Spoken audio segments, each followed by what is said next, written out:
25 million people continue to be exposed to asbestos in the workplace. So there's a big cost to using asbestos in dollars and lives. Research that goes into these decisions has to be directed by independent, unconflicted scientists. It's not something that just affects workers, it affects everyone.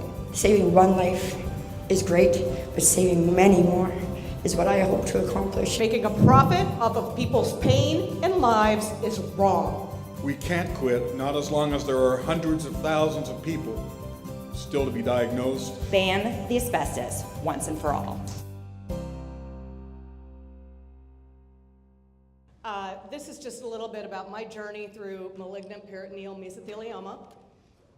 This picture here is me and my dad. My dad's birthday would have been tomorrow, actually. And he died in 2004 of lung cancer. And that was about a year and a half before I got diagnosed. My father was my exposure. So early secondary exposure through my father's work as a commercial electrician, bringing the dust home on his clothes, was my most likely exposure. I'm not going to say that's my only exposure because it was the early 70s and my parents had built the house I grew up in. And as we all know how prevalent asbestos use was in the late 60s and early 70s, it was likely in my church, in my school, in my garage, and in my home, as well as coming home on his clothes with dust from construction sites. And if you look at these pictures along the bottom, I think I'm maybe 2, 3, and 4 in those family pictures in the bottom, and that is probably how old I was when I was exposed to asbestos dust that would nearly take my life 30 years later. This is in August of 2006. I had my very first overt symptoms on August 8th, and by August 23rd of 2006, I was on an operating table at St. John's Mercy in St. Louis, Missouri, having a tumor debulking and a full hysterectomy where they removed my omentum, my ovaries, my fallopian tubes, my uterus, and as much cancer as they could reach. As you can see there, in addition to my beloved dog Georgia, who's no longer with us, there's my daughter Marilyn, who was 3 at the time. And all I could think was that my daughter was never going to remember her mother. So I had that surgery in 2006. I started a chemotherapy regimen in St. Louis, although the doctors told me that they did not expect it to be very beneficial and that I should go home and make sure I talked to an attorney to make a will and put my affairs in order because they did not expect me to last a year. So that was summer of 2006 for me, kind of eventful. In October 2006, I was in Chicago and I attended the Mesothelioma Applied Research Foundation Symposium. It was the first place I found hope, a community, and a medical team in New York City. And the first 2 people I met at that conference were Linda Reinstein and Paul Ziegelbaum.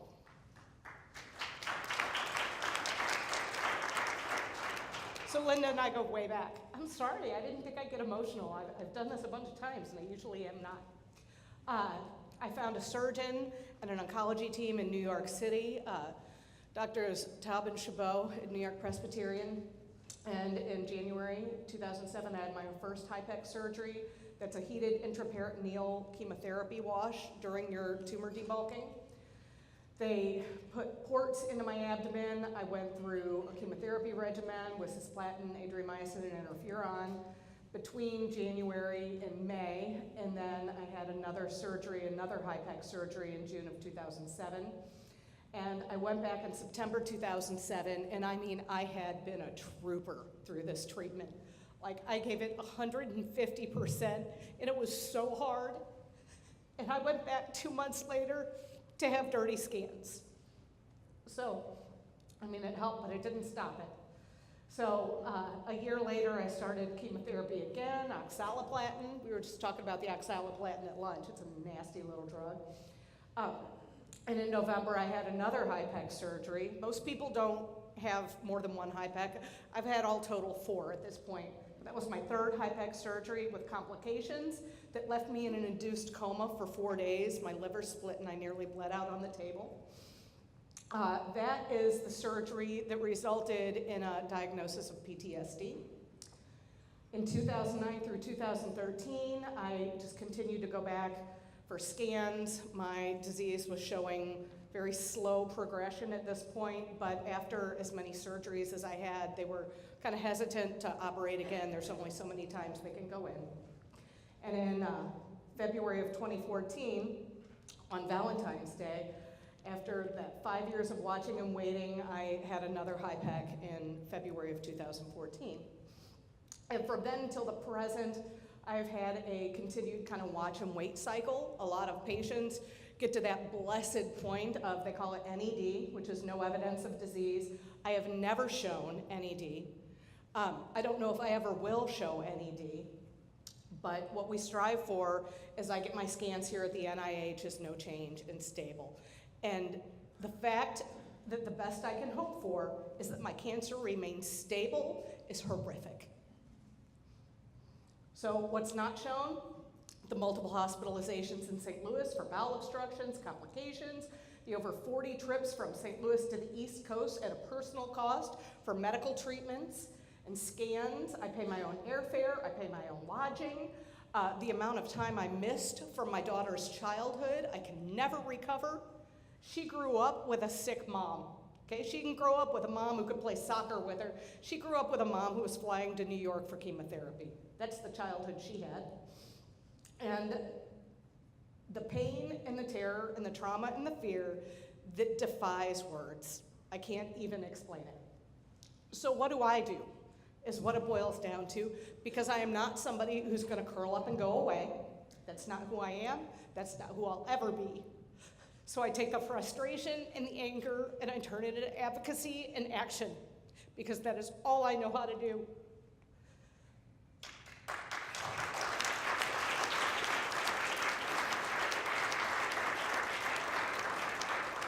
Because while there's a lot of gray in the world, I also know that there is right and there is wrong.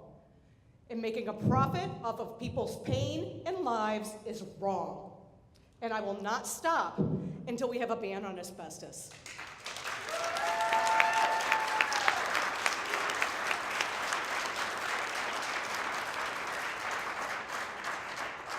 So some of the things that I do, Simmons Hanley Conroy represented me. I love them. Sarah's over there videoing me right now. They've been incredibly helpful and supportive to me, far above and beyond any expectations anybody could have of legal representatives. They have a fundraising race every September on Mesothelioma Awareness Day. I always come and speak and MC for them. The end of the month is Earth Day here in the US. I think it's the 26th, I don't know. They used to have a very large festival in St. Louis, Missouri, and out of my own pocket, I would fund a booth and I would hand out information on asbestos and where it might be in your house and what an environmental toxin it is and what we need to do. And I have attended many Senate briefings with Linda and the ADAO. I've attended all sorts of conferences. I have contacted all sorts of politicians. I've gotten a state Mesothelioma Awareness Day proclamation from our governor at the time. There I am standing in front of Senator McCaskill's door. I think that was just about a year ago. And this is why we must not quit. There are over 3,000 mesothelioma victims every year. That's not counting just the lung cancer exposure, that's mesothelioma every year. And the US continues to import tons of asbestos, disregarding the health of its citizens. It's appalling. It is appalling. There are so many people out there unaware and misinformed about the status of laws and bans regarding asbestos use. That is by design, not by mistake. The asbestos industry does not want you to know that it is still in products. They don't want those products labeled because they want to keep everyone ignorant of where it is so they can absolve themselves of responsibility. And this is my final note to those personally affected. And I think in this room, we're all personally affected, even if it's just through our job. We know people, we have grown to love people that are affected by this disease, and there is nothing more powerful than your story. You've got to tell it as loud as you can, as often as you can, to as many people that will listen. Make people realize that these asbestos diseases are more than statistics, and there are more of them than ever. And use your political voice. Have no doubt that the people who sit in office are making the decisions. Have no doubt. And make them know what you want from them.